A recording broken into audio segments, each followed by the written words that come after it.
Merci de nous suivre sur l'ensemble de nos plateformes pour vous informer sur Prestige.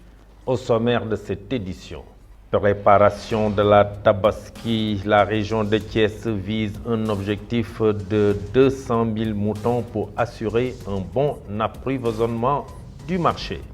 Les membres du collectif des impactés de Mbour 4 ont tenu une assemblée générale d'information.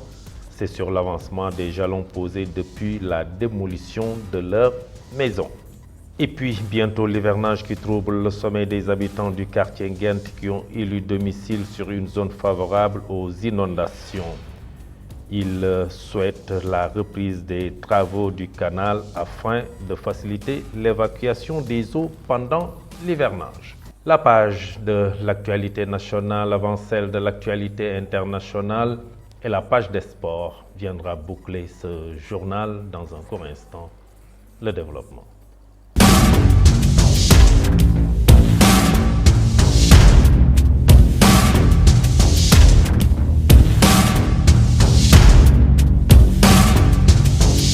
Mesdames, Mademoiselles, Messieurs, bonsoir et bienvenue dans ce journal. La région de Thiès vise un objectif de 200 000 moutons pour assurer un bon approvisionnement du marché dans le cadre de la prochaine fête de la Tabaski, a indiqué l'adjointe au gouverneur Tening Faiba. Elle s'exprimait à l'issue d'une réunion préparatoire de la fête de la Tabaski à laquelle des acteurs concernés pour les mesures à prendre pour un bon approvisionnement correct des forails ont pris part. Tening Faiba, que je vous propose de suivre, ses propos sont recueillis par Ibrahim Assar. Dans un premier temps, de faire le bilan de la Tabaski 2023 avec quand même une situation d'approvisionnement du marché qui a été correcte avec 90% de réalisation et un accompagnement de l'État relativement aux commodités concernant l'aménagement des points de vente de moutons. Je tiens à signaler qu'au niveau de la région de Thiès, on a une certaine particularité parce que nous avons quand même des zones d'attente, notamment avec Sandiara, Tougatoul et Sewekhai, qui constituent quand même d'importants baromètres pour jauger en tout cas de la quantité de moutons qui seront présents au niveau du territoire régional. Sur ce, l'accompagnement a été de mise avec quand même un bon dispositif sécuritaire qui a été quand même reconnu par les éleveurs. L'eau et l'électricité ainsi que le nettoiement de ces sites-là aussi ont été de mise avec l'accompagnement des collectivités territoriales de la SONAGED sous quand même la collaboration des comités de gestion qui ont été mis au niveau des différents points de vente. Et après cela, on a eu à présenter le plan d'action qui est une synthèse des directives que nous avons reçues du niveau central pour permettre aux acteurs de savoir l'ensemble des opérations que nous comptons dérouler dans le cadre de l'accompagnement de l'État pour une bonne opération de la Tabaski. Globalement, au niveau de la région de Thiès, l'objectif que nous avons en termes de nombre de têtes est de 200 000 moutons et nous quand même ferons en sorte que l'État soit aux côtés des éleveurs pour que l'accompagnement traditionnel aussi soit disponible aux côtés de ces éleveurs-là. Et les sites que nous aurons identifiés et qui seront considérés comme les sites officiels de points de vente de moutons qui auront fait l'objet d'arrêtés des maires pourront quand même avoir ces commodités-là, notamment la disponibilité de l'eau, de l'électricité et de l'aliment bétail. En sus, des opérations de nettoiement continu qui, comme je l'ai dit tout à l'heure, quand même est du premier ressort des membres du comité de gestion de ces points de vente-là. Et les collectivités territoriales ainsi que la SONAGED viendront en appui pour que vraiment notre cadre de vie ne soit pas altéré au lendemain de la Tabaski. Je vous le disais tout de suite dans le sommaire, les membres du collectif des impactés de Mbour 4 ont tenu ce dimanche une assemblée générale d'information sur l'avancement des jalons posés depuis la démolition de leur maison. Selon Aliou Badji, membre du collectif, les impactés peuvent nourrir l'espoir et retrouver le sourire car les actes posés sont déjà positifs. Aliou Badji, que nous écoutons, il est au micro de Cherfal. C'est avec une immense plaisir et fierté que le collectif de Mourkat a invité tous les habitants et propriétaires de parcelles pour prendre part à cette importante assemblée générale faisant l'état des lieux du processus de régularisation des terrains conformément aux dispositions de mise en place par les autorités administratives et les services techniques. En guise de rappel, le collectif des habitants de Mourkat, dirigé par M. Mamadou Sissé, communément appelé Pape Sissé, avait porté la voix des négociations jusqu'à la prise de décision de l'ancien président de la République, M. Macky Sall, de signer le décret 2022-1441 du 25 juillet 2022 portant le déclassement de 484 hectares de la forêt classée de Thiès, région de Thiès, pour des besoins de régularisation de la situation des occupants de Mourkat et d'harmonisation de l'urbanisation des zones polarisées. Cette superficie de 484 hectares répartie en 3 sites est bien limitée par des coordonnées géographiques. Le site déjà occupé a restructuré et a régularisé 135 hectares. Le site réservé au lotissement d'extension de Mourkat, 176 hectares. Les sites réservés à l'extension de la ZAC, la zone d'aménagement concerté, 173 hectares.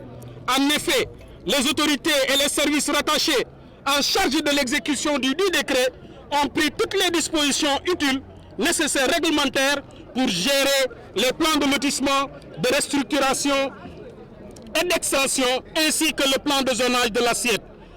Un autre décret, numéro 2022-1442, du 25 juillet 2022, ordonnant l'élaboration des plans d'urbanisation de détail et prescrivant les mesures de sauvegarde. Et puis bientôt l'hivernage qui trouble le sommeil des habitants du quartier Nguent qui ont élu domicile sur une zone favorable aux inondations.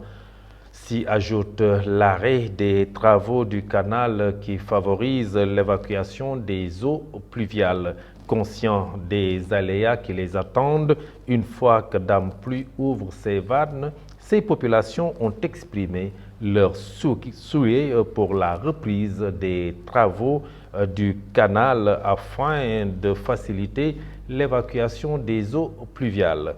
Vincent Barry revient sur les attentes des populations du quartier de Nguent.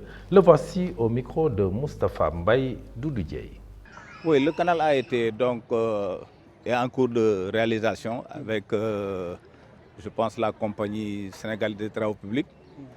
Donc, et depuis le démarrage des travaux jusqu'à nos jours, nous avons constaté qu'il y a un arrêt des travaux. Il y a un arrêt des travaux et nous voyons que cela constitue un danger pour les enfants qui habitent à proximité du canal. Nous avons aussi constaté qu'il y a même des citoyens qui déversent leurs fosses septiques dans ce canal. Et cela prouve qu'il y a un problème d'hygiène et de sécurité, surtout pour les enfants, parce qu'à chaque jour, on voit des enfants qui jouent dans le canal. Donc, vous voyez qu'il y a quand même un tapis herbacé qui se forme au milieu de ce canal-là. Donc, on récupère, il y a des eaux de ruissellement, mais il y a des eaux aussi issues des fosses septiques, donc qui fait qu'on n'est pas à l'abri des maladies et des infections. D'ailleurs, mes petits enfants que vous voyez ici, sont souvent malades à cause de ce canal-là. Voilà. Donc, on aimerait bien voir avec les techniciens de la CSTP, comment faire pour quand même achever ce canal-là. Parce qu'on ne peut pas en un an, sur un linéaire de 4 km, réaliser 300 mètres et dire que voilà, on a presque fini. Ou bien nous laisser dans une situation, dans un environnement malsain, c'est ce qui n'est pas normal. Ce n'est pas normal et ça porte préjudice aux citoyens, aux habitants de Nguent et surtout aux enfants qui sont vraiment une population fragile. Et puis, dans le cadre des préparatifs du pèlerinage annuel de Popenguine, l'évêque de Thiès, Monseigneur André Gueye, a fait face à la presse en fin de week-end pour revenir sur la quintessence de ce rendez-vous et le message qui sera porté auprès des fidèles. D'après lui, il s'agit d'un moment fort de communion où tous les catholiques se sentent comme appartenant à une seule et même famille de l'Église. Cette communion traduit le rendez-vous annuel de Popenguine. Voici Monseigneur André Gueye. Ses propos sont recueillis par Mame Biram Cissé Gaye et Ousmane Diallo. Le pèlerinage pour nous, catholiques, c'est un moment fort de communion où tous les catholiques se sentent comme appartenant à une seule et même famille de l'Église qui est au Sénégal. C'est cette communion que traduit véritablement le rendez-vous annuel de Popenguine. Ensuite, ce rendez-vous traduit notre affection, notre dévotion, qu'on pourrait dire nationale, à l'égard de la bienheureuse Vierge Marie que nous honorons, que nous vénérons à Popenguine. Mais l'importance du pèlerinage réside dans sa signification. Aller en pèlerinage, c'est sortir de soi-même pour aller à la quête du spirituel, pour répondre à cet appel profond que chaque homme ressent au-dedans de lui-même et pour refaire, pour approfondir sa relation avec le divin, avec Dieu. Voilà donc le message qui sera lancé, puisque c'est moi-même qui vais célébrer la messe. Je vous le résume en primeur, mais pas textuellement. Je vais appeler tout le monde, d'abord les chrétiens, et tout le monde, tous les compatriotes, tous les citoyens, à nous mettre effectivement en route, coude à coude, et comme le dit l'hymne national, épaule contre épaule, ensemble, en ayant le bien du pays pour seule et unique motivation. En changeant, bien sûr, cela implique que tous, nous changions nos manières de faire, de voir et de vivre pour que rien ne fasse obstacle à la justice et à la paix. C'est un défi, mais que nous voulons ensemble essayer de relever, avec bien sûr, puisque c'est un défi immense, avec l'aide de la prière, en passant par Marie de Popenguine.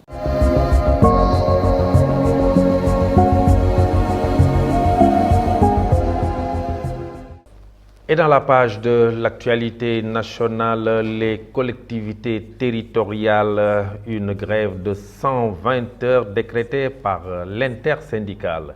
La page de l'actualité nationale porte la signature de Mame Biram Cissé Gaye. L'actualité nationale, les travailleurs des collectivités territoriales du Sénégal ont décidé de poursuivre le combat jusqu'à la satisfaction totale de leurs revendications et d'autres droits légaux. Ils ont encore décrété une grève de 172 heures. Dans un communiqué rendu public dimanche, les grévistes informent qu'ils ont conduit leur mot d'ordre de grève à 120 heures supplémentaires les lundis 29, mardi 30 avril 2024 et les jeudis 2 et vendredi 3 mai 2024, le mercredi 1er mai, journée internationale du travail, un mouvement d'humeur depuis près de 2 ans maintenant. L'intersyndicale veut ainsi maintenir la pression sur les nouvelles autorités après un bras de fer avec le régime sortant. Par l'autre chose, ce lundi matin, l'Alliance démocratique des travailleurs de Dakar Demdik s'est mobilisée dans un mouvement d'humeur spontané. Les employés pointent du doigt le directeur général Ousmane Sylla, l'accusant d'avoir favorisé le clientélisme politique dans les récentes embauches.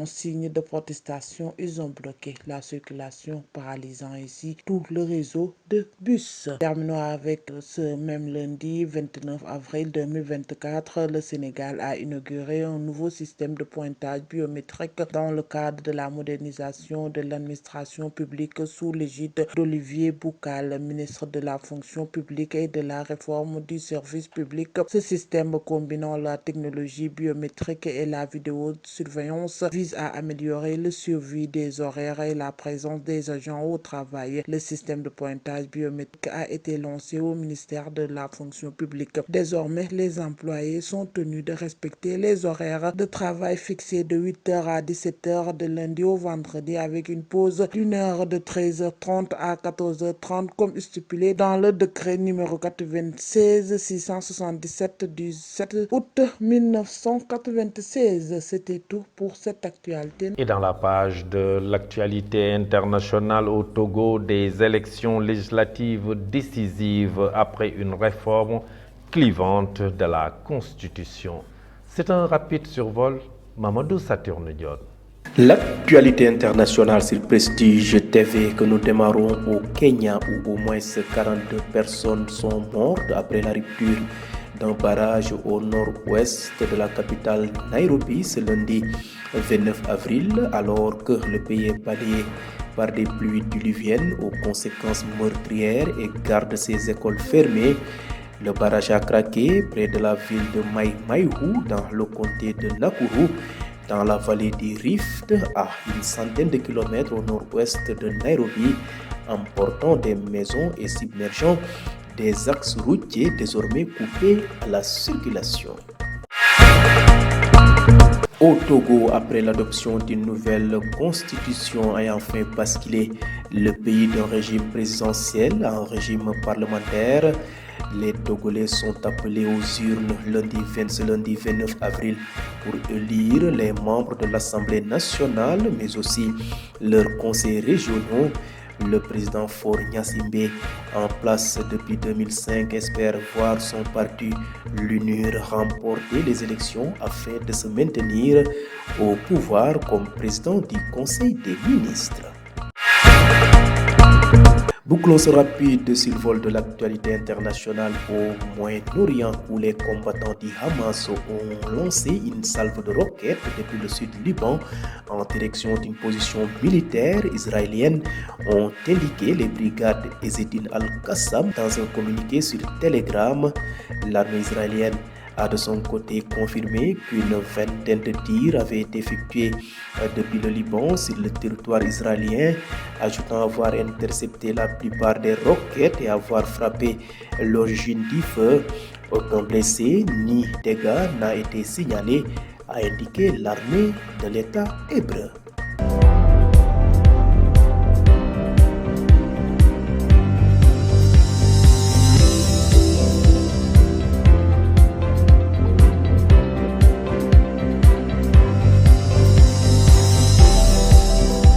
Et dans la page de l'actualité sportive en France, le Paris Saint-Germain, champion de France pour la 12e fois de son histoire.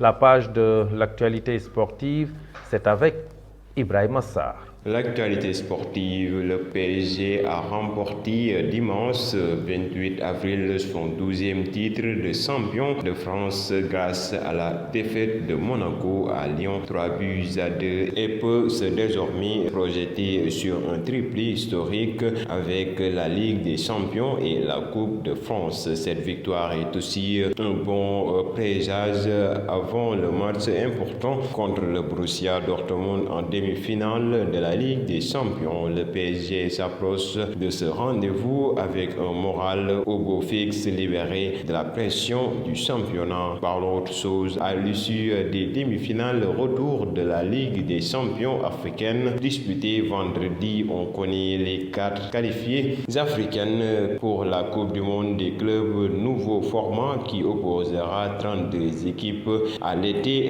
2025. 4 places étaient donc allouées à l'Afrique sur la période de référence prise en compte 2021-2024. 3 équipes étaient à la lutte pour les 2 places restantes. L'Espérance de Tunis, le TP Mazembe et Mamelodi Sundowns et le Wydad de Casablanca tenteront donc de porter haut les couleurs du continent pour cette édition qui aura lieu du 15 juin au 13 juillet 2025 aux États-Unis. Et pour terminer dans une très mauvaise dynamique, depuis le début de la saison, Diambar a marqué 3 points importants dans sa quête de maintien en Ligue 1. Grâce à 2 buts inscrits en période par Mohamed Diop et 2 autres buts inscrits en seconde période, les académiciens battent Diamono 4 buts à 3 et se donnent de l'air. Ce 3e succès de la saison permet ainsi à Diambar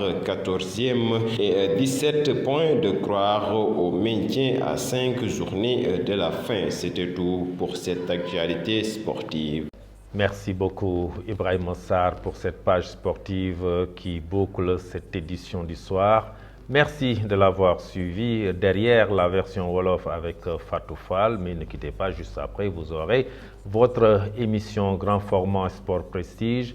Cette édition est à présent terminée. Passez une excellente fin de soirée. Au revoir.